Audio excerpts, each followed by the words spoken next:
Bien, merci de me permettre d'être auprès de vous cet après-midi. Je suis très impressionné et puis très intéressé par tout ce que je viens d'entendre de la part de Madame le rabbin. Je, je- voilà, je vais décaler un petit peu parce que en fait, j'interviens du fait de l'absence du grand rabbin. On m'a demandé de décaler. Et effectivement, en vous écoutant, je me disais que j'aurais dû parler de complètement autre chose. Et en fait, aller peut-être encore plus du côté des liturgies domestiques. Alors, je vais prendre un tout petit peu plus de hauteur et m'arrêter sur un des aspects de ce qui peut se passer dans les liturgies domestiques à la maison en parlant des bénédictions.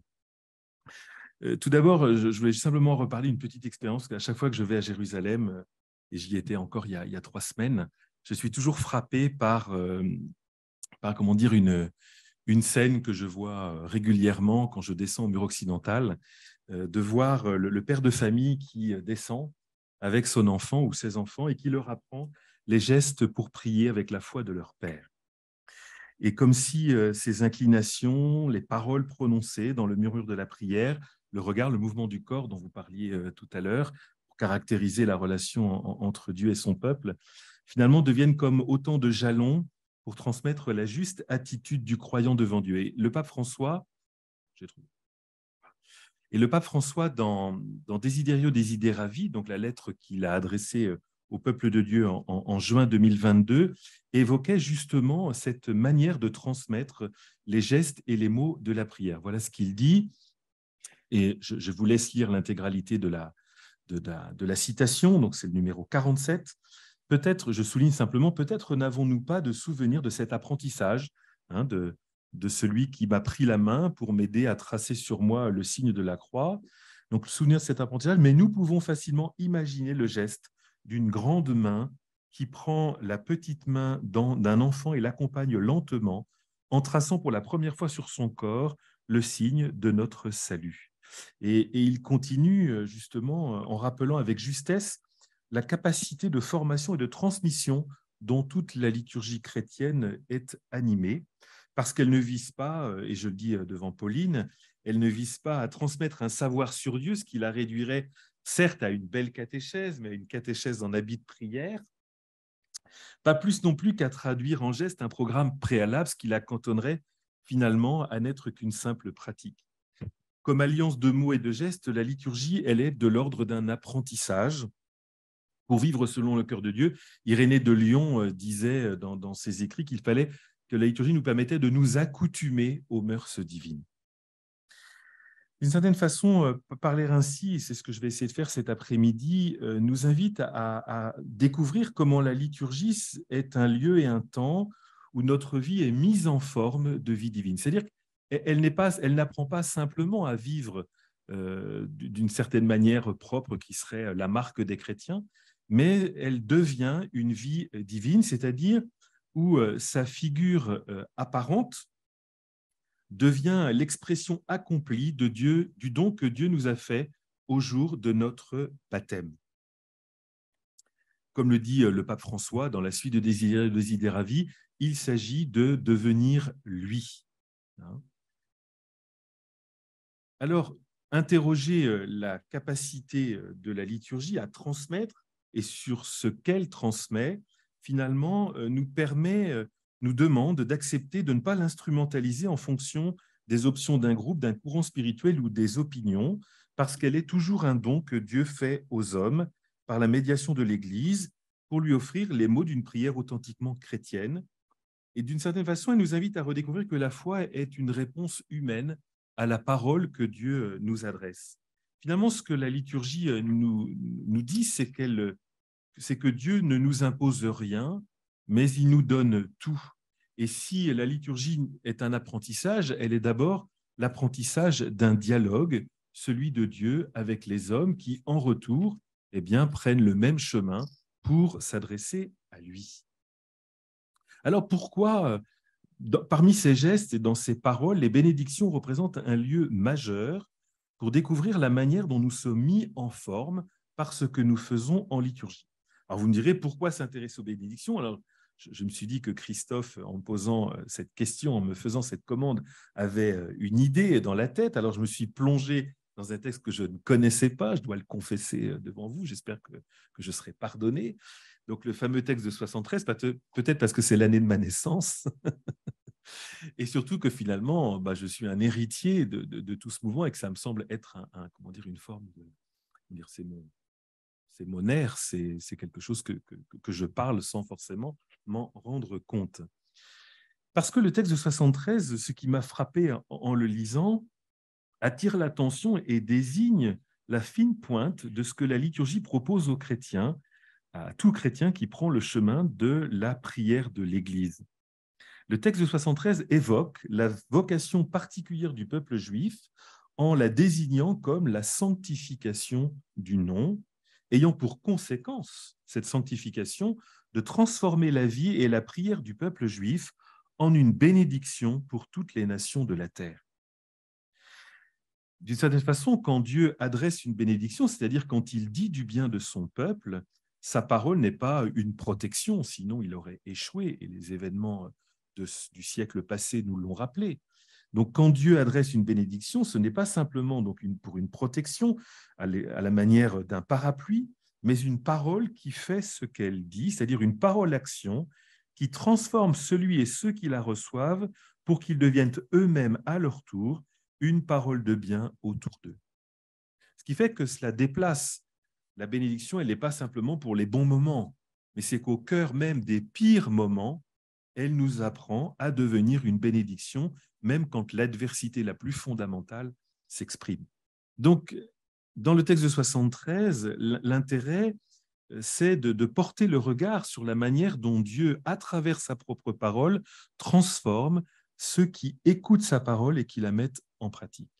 S'intéresser aux bénédictions, c'est, me semble-t-il, aussi porter son attention sur une liturgie portative qui est à disposition de tous, que nous pouvons convoquer à tout instant. Je prends l'exemple pour la confession chrétienne du Notre Père. Nous bénissons Dieu et nous lui demandons de nous délivrer de ce qui nous empêche d'accomplir cette parole de bien qui dévoile notre identité, c'est-à-dire être fils dans le Fils. Enfin, les bénédictions, elles embrassent tous les aspects de la vie de l'homme, tous ces instants, tous ces lieux, comme pour désigner finalement la fin de toute vie humaine qui trouve en Dieu son accomplissement.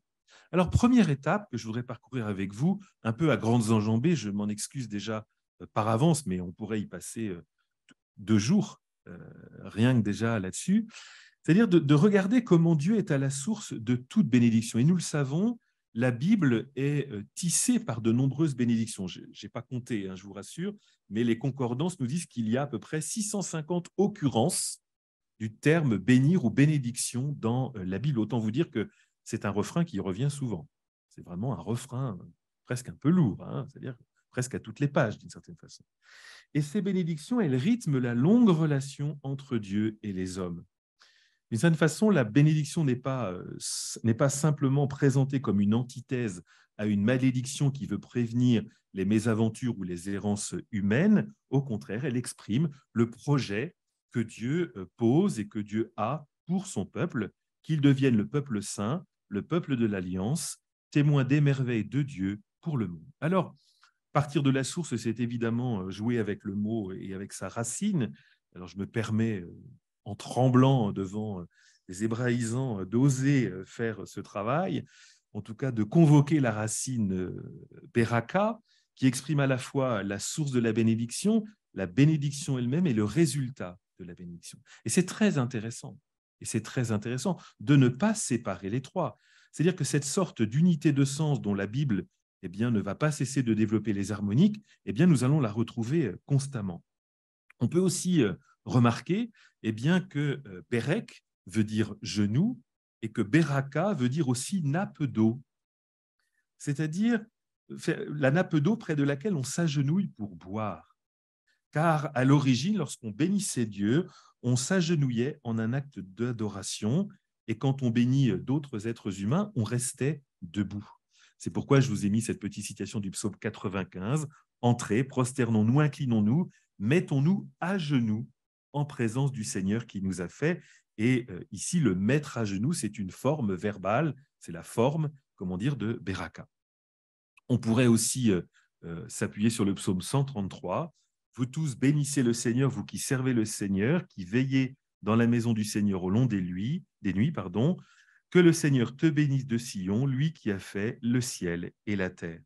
Il y a une forme de réciprocité constante dans le mouvement même de la bénédiction dont il faudrait, je crois, renoncer à essayer d'établir le mouvement prioritaire. Est-ce que c'est Dieu qui répond à l'homme ou est-ce que c'est l'homme qui répond à Dieu? Je pense que ce n'est pas la bonne question à se poser. Au contraire, la bénédiction, elle vient nous montrer comment l'œuvre de Dieu et l'agir de l'homme s'associent, s'allient pour mieux exprimer le projet divin qui court depuis Genèse jusqu'à l'achèvement des Écritures. Dans ce parcours biblique, on peut reconnaître aussi que la bénédiction pour Dieu, c'est une parole qu'il prononce sur le monde. Car la bénédiction est en quelque sorte la première et la dernière parole que Dieu adresse à l'homme. C'est son alpha et son oméga, si je puis dire. Parce qu'en créant l'homme à son image, Dieu le bénit et rien n'y changera. Quand bien même Adam et Ève se rebelleront, quand bien même Abel sera tué par Caïn, tout se termine toujours par la bénédiction, par la protection que Dieu adresse aux hommes. La punition n'est pas le dernier mot de Dieu parce que l'homme se punit très bien tout seul. Il n'a pas besoin de Dieu. Au contraire, le dernier mot de Dieu, c'est une parole qui est bénédiction, c'est son ultime parole pour dire son projet créateur. La parole qu'il prononce dans les premiers mots de Genèse, Dieu créa l'homme à son image, à l'image de Dieu il le créa, hommes et femmes il les créa, Dieu les bénit et leur dit, soyez féconds, multipliez la terre et soumettez-la. Donc non seulement le Seigneur insuffle la vie en créant l'homme, mais il en fait des partenaires de sa création. Et la bénédiction va de pair avec cette fécondité et ce dynamisme qui s'accomplira d'une certaine façon dans la page que nous connaissons bien avec la vocation d'Abraham, quitte ton pays, ta parenté, j'ai mis la citation, je te bénirai, je rendrai grand ton nom, tu deviendras une bénédiction. Tu deviendras une bénédiction. La bénédiction pour Dieu, c'est un projet de vie, c'est un projet créateur, c'est même l'avenir de l'homme.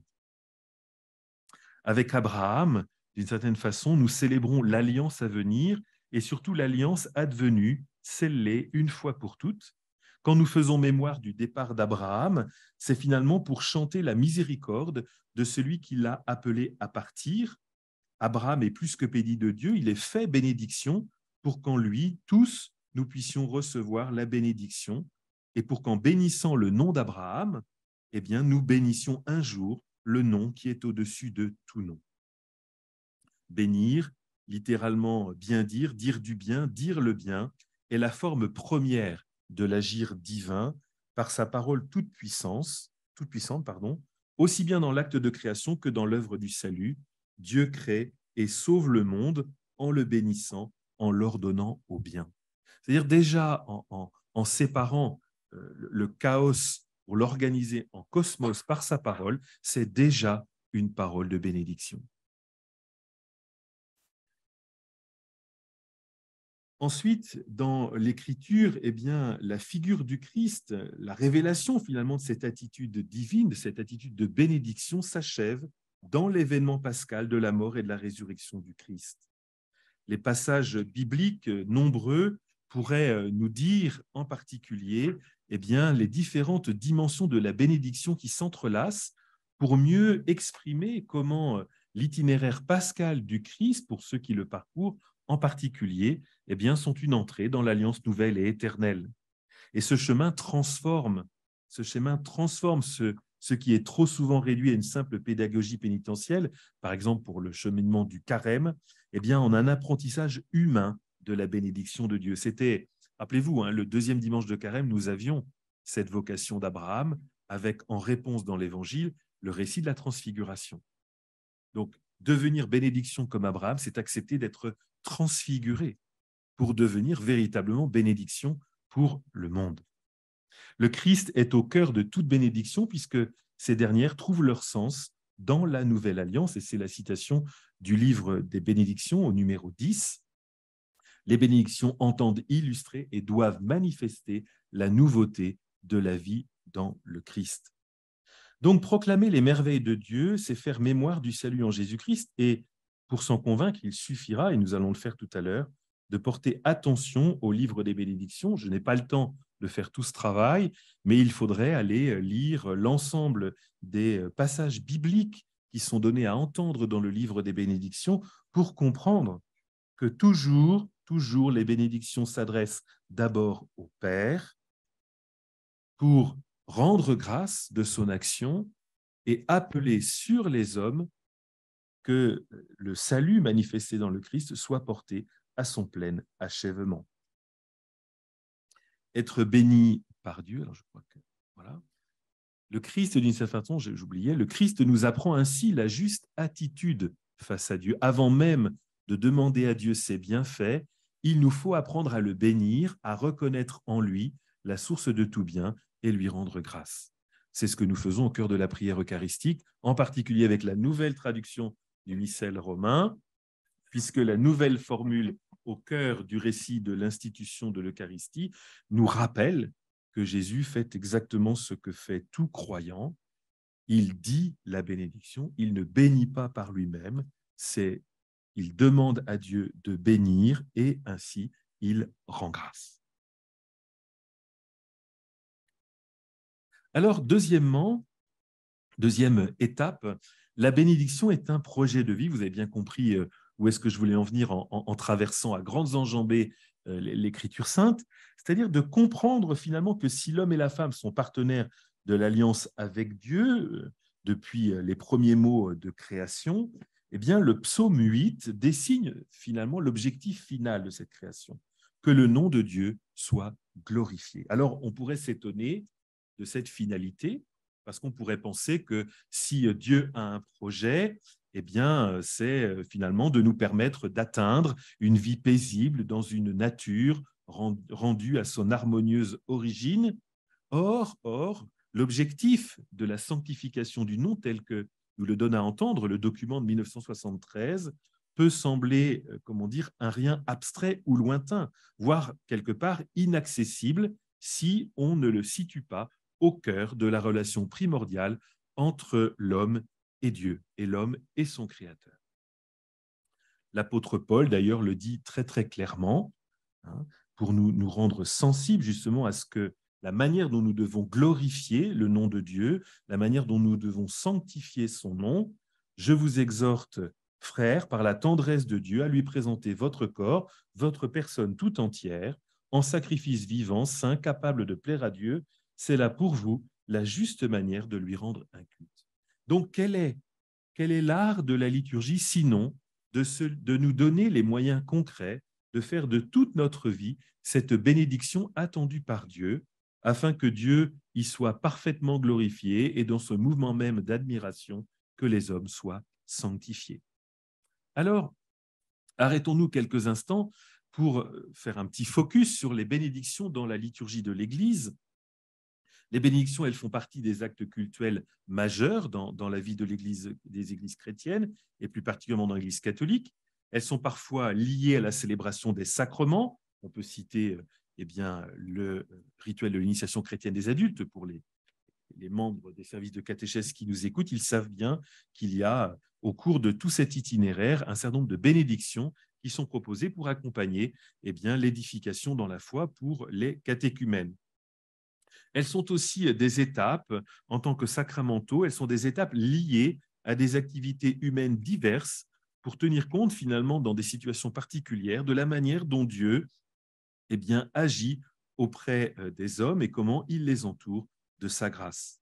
Oh, alors bien sûr, parfois, parce qu'elles sont rangées dans les rites de dévotion populaire, elles sont parfois regardées avec une petite forme de dédain, de simplisme, parce qu'on nous parle beaucoup de l'Eucharistie, mais il n'y a pas que l'Eucharistie dans la liturgie chrétienne, il y a aussi des tas d'autres modalités. Je rappelle toujours que Sacrosanctum Concilium numéro 7, comme Paul VI, nous invite à comprendre que la présence eucharistique n'est pas l'unique et seule présence du Christ au monde et à son Église. Elles sont au contraire des présences dérivées les unes des autres, comme on dit toujours en liturgie, pour ceux qui suivent parfois des formations, en liturgie, on n'additionne pas, on conjugue. On conjugue. Donc, il n'y a pas, parce qu'il y aurait plus de signes, parce que si par exemple on a le cierge pascal, on a le corps eucharistique, etc., est-ce qu'il y a plus de Jésus ou moins de Jésus? Ben non, heureusement, ça se conjugue, ça se conjugue. Et c'est le propre justement des bénédictions de nous le rappeler. La prière se fait ainsi réponse à cette bénédiction qui vient de la bouche de Dieu, parce que la prière de bénédiction est avant tout l'action de bénir Dieu, de dire et de clamer que tout bien vient de lui, qu'il est la source de tout bien. Et je redis, j'ai un tout petit peu anticipé dans mon propos, eh bien que c'est ce que Jésus fait lorsqu'il prend le pain et qu'il dit la bénédiction. Il reconnaît que tout vient de son Père, que tout vient de Dieu. Et depuis ce jour, finalement, la bénédiction se révèle comme une des attitudes fondamentales du chrétien, une des formes essentielles de sa prière, qu'elle soit à la maison ou à l'église. Bénir les personnes et les choses apparaît alors comme une participation des hommes à l'action même de Dieu. Il ne s'agit donc pas d'actes superstitieux ou magiques, mais d'un acte rituel missionnaire et proprement évangélisateur, qui ne saurait donc pas être regardé comme une forme secondaire ou dévaluée de la vie de l'Église. La célébration chrétienne des bénédictions vient donc évangéliser, c'est-à-dire orienter vers sa source et vers sa fin la requête humaine de protection et de reconnaissance. Alors, il y a un livre, j'ai mon assistante à côté. Merci. Le livre des bénédictions, les liturgistes ou les théologiens se programment toujours avec des livres, et donc nous avons le livre des bénédictions, un livre déjà un peu ancien, qui est un des livres rénovés après la réforme liturgique de Vatican II. Et ce livre, comme je le mets dans mon titre, embrasse toute la vie du monde. D'une certaine façon, ce qui est important, ce qui est la trame, comment dire, du livre, c'est que la bénédiction, j'ai dû le mettre, pardon, j'ai dû le mettre dans ma petite, voilà. C'est que la bénédiction est une bonne nouvelle qui dit que Dieu nous a créés pour le bien et nous rend capables de faire le bien comme lui. C'est ça la bonne nouvelle des bénédictions. C'est que nous sommes faits pour le bien et que nous pouvons faire le bien comme Dieu le fait. Et le livre est organisé en 5 parties d'inégale longueur. On commence par la bénédiction des personnes, la bénédiction concernant les activités humaines, la bénédiction des objets de culte, la bénédiction d'objets de dévotion dans lequel il y a la nourriture et la bénédiction des repas, et un certain nombre de bénédictions diverses. J'aime toujours mentionner ce dernier chapitre parce qu'en fait, c'est un chapitre qui nous permet de tout bénir. Je vous le lis, on le fait toujours à chaque fois, donc je ne voudrais pas éviter le comique de répétition. Voilà. 5e partie, bénédictions diverses. Bénédiction en action de grâce pour des bienfaits reçus. Autant vous dire qu'on peut utiliser ça tout le temps. Et puis dernier, bénédiction pour diverses circonstances. Ça, c'est intéressant. C'est-à-dire qu'on peut tout bénir. Il n'y a rien qu'on peut ne pas bénir. D'ailleurs, je crois qu'à une formation des catéchistes, l'année dernière, je les avais invités à réfléchir et à travailler sur la bénédiction des avions. C'est ça? Je crois que c'était ça. C'était très intéressant parce qu'on parlait de l'Esprit Saint qui vole comme un oiseau. Alors, je ne sais pas comment il fallait l'entendre pour les pilotes d'avion, s'il y en a parmi nous. J'étais un peu inquiet. C'est pour ça que je n'aime pas qu'on applaudisse quand on atterrit avec un avion, parce que c'est normal que l'avion atterrisse. C'est normal, c'est normal. J'ai fait un petit tableau que j'ai repris pour bien montrer. Je ne sais pas si... Oh là là, c'est complètement flou. D'accord, oui, oui. Et puis c'est trop petit. Non, mais ceux qui sont à l'écran doivent mieux le voir que nous en direct, parce que malheureusement, le vidéoprojecteur est complètement flou. Donc, j'avais fait une petite répartition avec au cœur les bénédictions pour bien vous montrer un petit peu comment elles sont finalement au centre de ces actions qui habitent l'œuvre de l'Église. L'ouvrage, donc le livre des bénédictions, témoigne d'une double volonté. D'une part, de replacer les bénédictions sur l'horizon du salut de Dieu qui prend soin de son peuple, et d'autre part, de montrer que tous les aspects de la vie humaine sont concernés, que rien n'est à l'écart, que tout est concerné par cette forme élémentaire de la vie chrétienne. D'une certaine façon, la célébration d'une bénédiction, même réduite à sa plus simple expression, pour moi, dans la bénédiction du repas quotidien, peut être un chemin pastoral et spirituel de mise en contact avec le mystère de Dieu. Alors, Ah zut, j'ai encore fait. Voilà, excusez-moi, j'ai encore fait l'erreur parce que j'appuie sur le bouton alors qu'il ne faut pas appuyer sur ce bouton. Voilà, excusez-moi. Voilà. Les bénédictions, elles ont une structure d'alliance. Elles ont une structure typique en 2 temps qui sont centrés autour de la proclamation de la parole de Dieu et la louange de la bonté de Dieu et la demande de son secours. Le premier temps vise à exprimer combien la bénédiction puise son sens et son efficacité dans la proclamation de l'Écriture sainte, qui rappelle que Dieu agit toujours pour son peuple. Et le second temps, manifeste comment Dieu sauve les hommes par le Christ et dans l'Esprit Saint. Et en reconnaissant les merveilles du salut de Dieu, eh bien, on lui demande de poursuivre son œuvre de grâce et de réconciliation.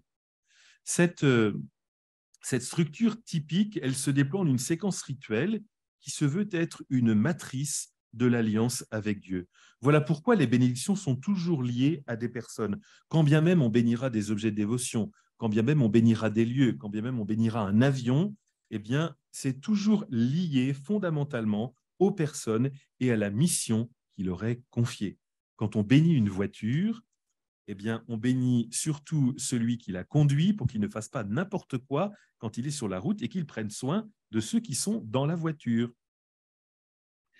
Donc, par le rite de bénédiction, eh bien, les personnes reçoivent finalement l'effet principal des sacrements, la sanctification, et rien de leur existence n'est étranger au salut de Dieu.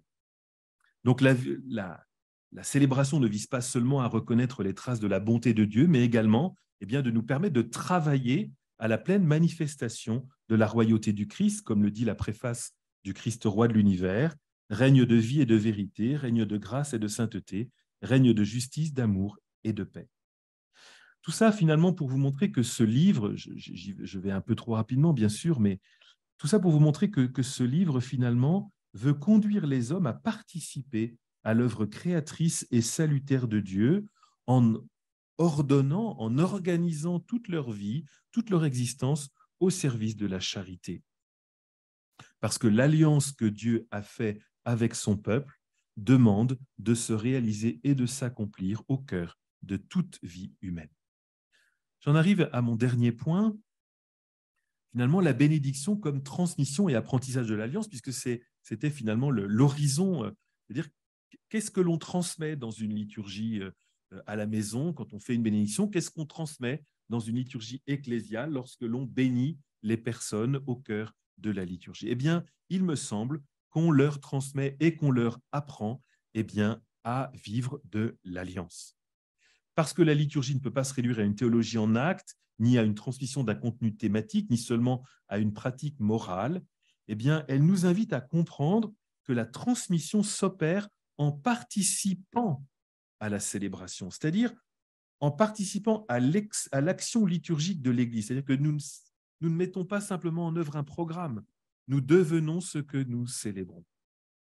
Tout d'abord, eh bien, la liturgie nous transmet une attitude juste avec Dieu et avec le monde.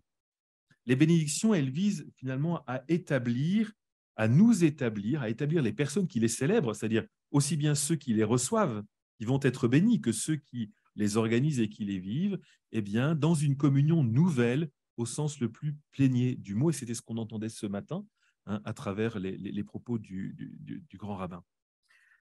Les bénédictions, elles nous éduquent à un rapport pacifié au monde et à la création. Parce que tout d'un coup, le pain, le vin, les semailles, etc., sont réintégrés et ne sont plus simplement des objets de jouissance sur lesquels nous avons un pouvoir, mais nous les recevons comme un don qui ne nous appartient pas et que nous devons orienter vers le bien de tous, ce qu'on appellera une communion avec le créé. Bénir les personnes, être béni, c'est finalement entrer dans une communion avec soi-même et avec les autres, donc dans une communion humaine renouvelée. Celui que je bénis ne peut pas être aussitôt après mon ennemi. Il est devenu un béni. Pas un béni oui-oui, mais un béni. C'est-à-dire qui relève de la même bénédiction dont je vis moi au quotidien. Nous sommes aussi évidemment éduqués à une communion à la vie en Église ou à la vie en communauté, c'est-à-dire une communion de foi, parce que nous nous reconnaissons tous comme étant dans la main du Seigneur. Une communion aussi à la mission, puisqu'il nous faut servir cette communion, c'est-à-dire comment nous allons permettre à ces bénédictions d'atteindre tous les hommes et toutes les femmes de ce temps. Enfin, elles nous apprennent une communion avec Dieu, au sens le plus plénier du mot. C'est pour ça que j'ai hésité, soit est-ce que j'emploie le terme de spirituel, mais dans ces cas-là, il faut bien l'entendre comme étant une communion à la vie dans l'esprit, c'est-à-dire dans ce don que Dieu continue de nous faire, ou une communion mystique, mais il faut bien l'entendre dans le sens dans lequel je veux l'employer, c'est-à-dire pas une communion mystique, c'est-à-dire détachée du réel, mais une communion mystique, c'est-à-dire mystérique, c'est-à-dire profondément ancrée dans notre quotidien et dans notre réalité renouvelée par la parole de Dieu lui-même. La bénédiction, elle nous transmet aussi, elle nous dit que nous sommes faits pour le bien et capables de faire le bien. C'est la dimension éthique des bénédictions, parce que l'éthique chrétienne, elle se fonde sur la certitude de foi que l'être humain est fait pour le bien et qu'il est capable de bien. Au point qu'au Moyen-Âge, quand Thomas d'Aquin quand Thomas d'Aquin parlait de l'homme et parlait du moment où l'homme se trompe, où l'homme commet le mal, il disait, en fait, c'est une erreur d'appréciation qui conduit l'homme à prendre le mal pour un bien. Conviction profonde chez Thomas, que la bénédiction est la réalité fondamentale de l'être de l'homme. La bénédiction est bienfaisante pour l'éthique parce qu'elle met le bien au premier plan, à temps et à contre-temps. En dépit des démentis infligés par l'expérience du mal, le bien demeure la destinée de l'homme parce que le dessein créateur de Dieu en a disposé ainsi. D'une certaine façon, la bénédiction est bienfaisante pour l'éthique parce qu'elle nous oblige à accepter de nous laisser transformer dans les épreuves comme dans les joies, comme je le disais tout à l'heure. Les grandes joies de la vie, un anniversaire, les fiançailles, le mariage, etc., mais aussi dans les épreuves qu'elle nous réserve, sont des occasions privilégiées pour une demande individuelle de bénédiction. Ce qui nous permet finalement à chacun, à tous, de repartir dans l'existence en dépit des épreuves que nous pouvons traverser. Enfin, les bénédictions, elles nous transmettent et elles nous apprennent à vivre de la joie de l'alliance. Ah, j'ai tourné la page trop tôt. La bénédiction, elle instaure un climat de joie. Il y a dans la bénédiction adressée au Seigneur comme un air de fête, une jubilation. Cette parole, elle fait retour sur l'essentiel, elle fait retour à l'essentiel, à la source de tout bien que nous identifions en Dieu. Elle consiste à percevoir et à traduire la réalité sous l'angle du bien. Vous savez, on a, en tout cas en tant que Français, on regarde souvent les choses toujours en parlant négativement. Bénir, ça nous oblige d'abord à commencer par dire que c'est bon. C'est bon et c'est bien. Ce qui fait que finalement, nous essayons, en célébrant une bénédiction, d'entrer dans cette joie de l'alliance. Et la prière chrétienne ne cesse pas de chanter sa joie de l'alliance, dans le gloire à Dieu, etc. Et même le chant, finalement, il nous apprend à bien dire dans la liturgie, parce que finalement, la musique, elle est un chemin de louange qui est le benedicendi, le bien dire, ramené à son absolu, à sa vérité même. C'est-à-dire que c'est finalement le chant nous permet de découvrir que nous sommes justement situés dans le bien et dans la joie. Je termine par une petite invitation.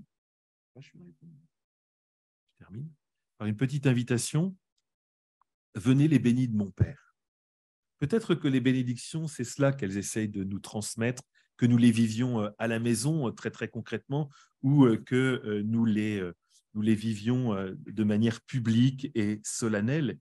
Elles nous rappellent que sanctifier le nom divin n'est pas une option de la vie croyante, que l'on soit dans la confession juive ou que l'on soit dans la confession chrétienne. Ça n'est pas une option, mais c'est au contraire sa marque la plus fondamentale. Bénir Dieu et se laisser bénir par lui rappelle à chacun que notre identité est en Dieu. L'Amen, qui conclut d'ailleurs chacune des prières de bénédiction nous ratifie finalement cette reconnaissance. Oui, c'est vrai, c'est solide. Aux paroles de la bénédiction et de l'action de grâce répond donc notre Amen, et ce ne peut pas être une réponse discrète. Vous savez, on dit Amen comme si voilà, il fallait bien répondre quelque chose, hein, comme un réflexe pavlovien. Non, cet Amen, au contraire, vient achever le changement radical opéré dans le partage d'une même prière, d'une même nourriture, par exemple, ou d'une même parole. Quand je dis Amen, eh bien, j'accepte de faire mien tout ce que j'ai dit et tout ce que j'ai vécu auparavant. Nous avons finalement construit une nouvelle fraternité à travers un échange, comme le dit par exemple le Bénédicité. Béni sois-tu, Seigneur, pour ce repas et ceux qui l'ont préparé. La réponse à une faim physique s'est épanouie dans une nourriture aux dimensions de notre vie humaine, spirituelle et fraternelle. Notre prière de bénédiction du repas, par exemple, a élargi notre cœur et notre regard aux dimensions de la création des hommes de ce temps et surtout, en particulier à ceux qui n'ont pas de quoi manger. D'une certaine façon, la bénédiction, elle nous apprend une hospitalité nouvelle, qui n'est rien moins que l'hospitalité même de Dieu. Rappelez-vous ce que disait l'auteur de l'Épître aux Hébreux. N'oubliez pas l'hospitalité, elle a permis à certains, sans le savoir, de recevoir chez eux des anges. Alors quand vous vivrez une bénédiction ou que vous en ferez sur votre repas, sur ceux que vous rencontrerez, eh bien, méfiez-vous, peut-être que vous rencontrerez des anges. Je vous remercie.